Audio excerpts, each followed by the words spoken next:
नमस्कार और स्वागत है। आज हमारे पास विश्लेषण के लिए एक बहुत ही दिलचस्प और अनोखा स्रोत है। ये कोई सरकारी दस्तावेज नहीं है, ना ही किसी इतिहासकार की किताब। ये असल में कक्षा 7 की हिंदी की एक कक्षा का ट्रांसक्रिप्ट है और इसमें रानी लक्ष्मीबाई के जीवन के अंतिम युद्ध का बहुत ही नाटकीय, बहुत ही विस्तृत वर्णन है। तो इस चर्चा का हमारा मिशन क्या है? हम इस स्रोत की परतों को खोलेंगे और ये समझने की कोशिश करेंगे कि रानी लक्ष्मीबाई के जीवन के वो आखिरी घंटे कैसे थे।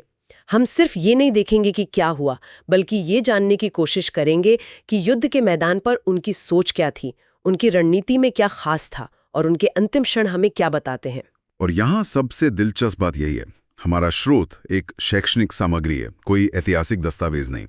तो इससे हमें ये समझने का मौका मिलता है कि इस कहानी को, मतलब इस इतिहास को अगली पीढ़ी तक कैसे पहुंचाया जा रहा है, किन बातों पर जोर दिया जा रहा है, कौन से पल हैं जिन्हें सबसे जरूरी माना जा रहा है। पल के लिए भी नहीं छूटना चाहिए, क्योंकि आज वे अपना अपना अंतिम युद्ध लड़ने जा रही हैं। ये एक बहुत शक्तिशाली शुरुआत है, अंतिम युद्ध शब्द का इस्तेमाल।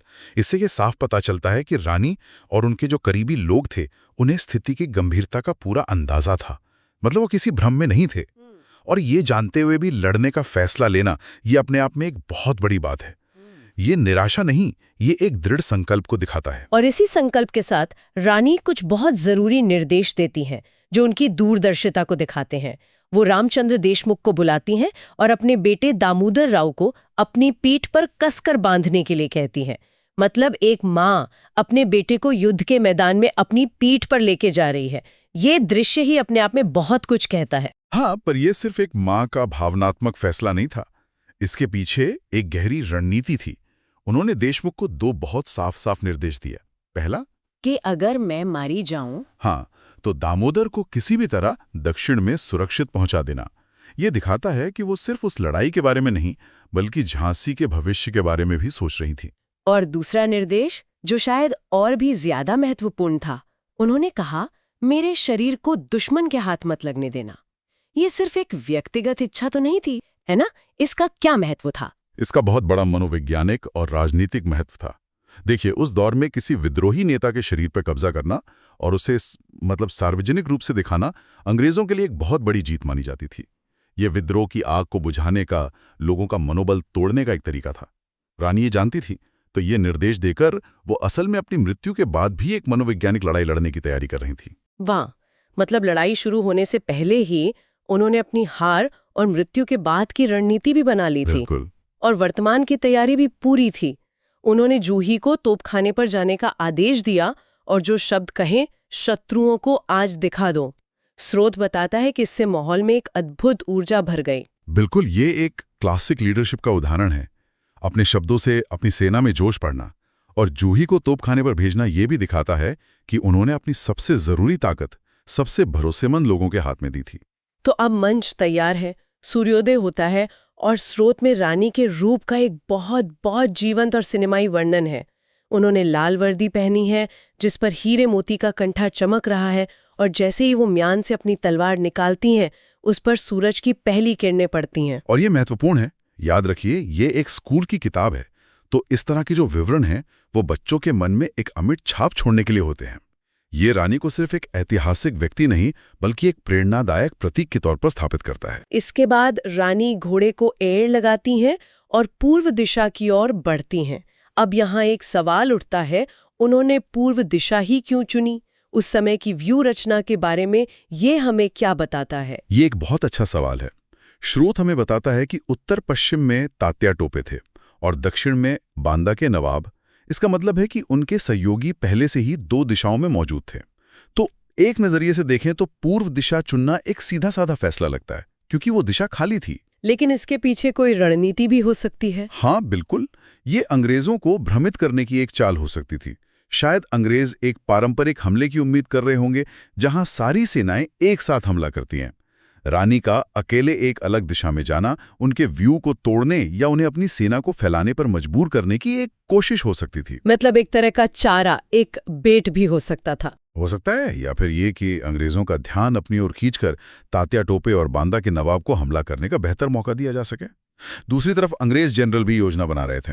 उन्होंने एक व्यापक मतलब कई दिशाओं से हमले की योजना बनाई थी। और लड़ाई की शुरुआत में ऐसा लगता है कि रानी की रणनीति काम कर रही है। वो एक के बाद एक आक्रमण करके अंग्रेज घुड़सवारों को पीछे धकेल देती हैं। स्रोत में लिखा है कि मैदान घोड़ों की टापों से उठी धूल के बादलों से भर गया था। एक बहुत ही भीषण लड़ाई का दृश्य बनता है। शुरुआत में तो सब कुछ रानी के पक्ष में लग रहा था, लेकिन हर कहानी में एक मोड़ आता है। यहाँ पर वो मोड़ क्या था? यहाँ पर मोड़ तब आता है जब अंग्रेज अपनी रणनीति बदलते हैं। वो समझ जाते हैं कि रानी से सीधे भिड़ना मुश्किल हो रहा है, तो वो उनकी ताकत के स्रोत पर हमला करते हैं। और उस समय किसी भी सेना की सबसे बड़ी ताकत में से एक होता था उसका तोपखाना। उन्होंने जूही के तोपखाने पर हमला कर दिया। तोपखाने का गिरना इतना बड़ा झटका क्यों था? देखिए, तोपखाना किसी भी सेना की रीढ़ की हड्डी जैसा था। ये सिर्फ नुकसान पहुंचाने का हथियार नहीं था, बल्कि एक मनोवैज्ञानिक बढ़त भी देता था। तोपों की गरज दुश्मन का हौसला तोड़ देती थी। जब जूही का तोपखाना गिरा तो ये एक खुला संदेश था कि अब उनकी रक्षा पंक्ति कमजोर हो चुकी है। स्रोत बताता है कि जूही ने अपनी आखिरी सांस तक लड़ाई की, लेकिन वो मारी गईं। और मुसीबतें यहीं खत्म नहीं होती हैं। लगभग उसी समय ब्रिगेडियर स्मिथ पीछे से रानी की बची हुई सेना पर हमला कर देता है। और तो और पेशवा की तोपें भी अंग्रेज छीन लेते हैं। अब रानी लगभग चारों तरफ से घिर चुकी हैं। ये क्लासिक सैन्य दुष्स्वप्न है, जिसे पिंसर मूवमेंट या दो तरफ से घेराबंदी कहते हैं। जब आप पर आगे और पीछे दोनों तरफ से हमला होता है तो सेना का मनोबल और संगठन दोनों टूट जाते हैं। लेकिन रानी लक्ष्मीबाई नहीं। इस भयानक संकट के बीच स्रोत एक ऐसे दृश्य का वर्णन करता है जो लगभग अकल्पनीय है। वो घोड़े की लगाम को अपने दांतों में दबा लेती हैं और दोनों हाथों से तलवार चलाना शुरू कर देती हैं। हमें इस पल पर रुककर सोचना चाहिए। ये सिर्फ असाधारण युद्ध कौशल का प्रदर्शन नहीं है, ये नेतृत्व का शिखर है। जब सब कुछ बिखर रहा हो तब एक लीडर कैसे अपनी सीमाओं को तोड़ता है, ये उसका प्रतीक है। ये अपनी सेना को एक मजबूत संदेश था, देखो मैं अभी भी लड़ रही हूं, तुम भी लड़ो। इसी बीच कहानी में एक और पात्र की एंट्री होती है, तात्या टोपे। वो अपनी टुकड़ी के साथ अंग्रेजों के व्यूह पर प्रहार करते हैं। इससे अंग्रेजों का ध्यान बढ़ जाता है। हाँ, ये उस लड़ाई के बड़े पैमाने को दिखाता है। ये सिर्फ रानी की व्यक्तिगत लड़ाई नहीं थी। तात्या के हमले ने अंग्रेजों को अपनी सेना को बांटने पर मजबूर किया। उन्होंने रानी का पीछा करने के लिए कुछ घुड़सवार छोड़े और बाकी सेना तात्या की ओर मोड़ दी। घेराबंदी थोड़ी कमजोर हुई। लेकिन ये राहत ज्यादा देर तक नहीं टिकती। शाम होने लगती है और एक अंग्रेज सैनिक का कटार रानी के सीने के नीचे लग जाता है। लेकिन जो इसके बाद होता है वो हैरान करने वाला है। घायल होने के बावजूद रानी तुरंत पलटकर उस सैनिक को मार गिराती हैं। यहां हमें उनके लड़ने की शैली का एक पैटर्न दिखाई देता है। कोई रुकना नहीं, कोई दर्द पर ध्यान नहीं देना। हर एक्शन का एक तात्कालिक और घातक रिएक्शन है। वो हर घाव के बाद और भी ज्यादा आक्रामक हो रही थी। इसके बाद वो सोन रेखा नाले की ओर घोड़ा बढ़ाती हैं, शायद सुरक्षित निकलने के लिए। लेकिन यहीं पर, जैसा कि अक्सर कहानियों में होता है, भाग्य उनका साथ छोड़ देता है। उनका नया घोड़ा वो नाले के पास आकर अड़ जाता है, आगे नहीं बढ़ता। ये कहानी का एक बहुत ही मार्मिक और महत्वपूर्ण मोड़ है। इतिहास की बड़ी बड़ी लड़ाइयां अक्सर ऐसी छोटी अप्रत्याशित चीजों पर तय हो जाती हैं। एक घोड़े का अड़ जाना ये दिखाता है कि बेहतरीन रणनीति और अदम्य साहस भी भाग्य के आगे कभी-कभी बेबस हो सकते हैं। उस एक पल ने सब कुछ बदल दिया। और दुश्मन इसी पल का फायदा उठाता है। एक गोरा सैनिक पिस्तौल से गोली चलाता है जो रानी की बाईं जांघ में लगती है। लेकिन फिर वही होता है, रानी घायल होने के बावजूद उस सैनिक को भी अपने दाहिने हाथ की तलवार से मार देती हैं। पर अब वो बुरी तरह घिर चुकी थीं। तभी एक और अंग्रेज सैनिक आगे बढ़कर रानी के सिर पर तलवार से वार करता है। ये एक घातक घाव था, लेकिन इसके बाद जो हुआ वो मानवीय सहनशक्ति की सीमाओं से परे लगता है। बुरी तरह घायल होने के बावजूद रानी अपनी तलवार के एक आखिरी घातक प्रहार से उस सैनिक का कंधा काट देती हैं। सोचिए, सिर पर इतना घातक वार लगने के बाद, चेतना खोने से ठीक पहले उनका शरीर आखिरी बार हमला करने के लिए उठता है। ये महज वीरता नहीं है, ये उस संकल्प का चरम है। दुश्मन को यह एहसास दिलाना कि उन्हें हराना कितना मुश्किल, लगभग असंभव है, भले ही उनका शरीर जवाब दे चुका हो।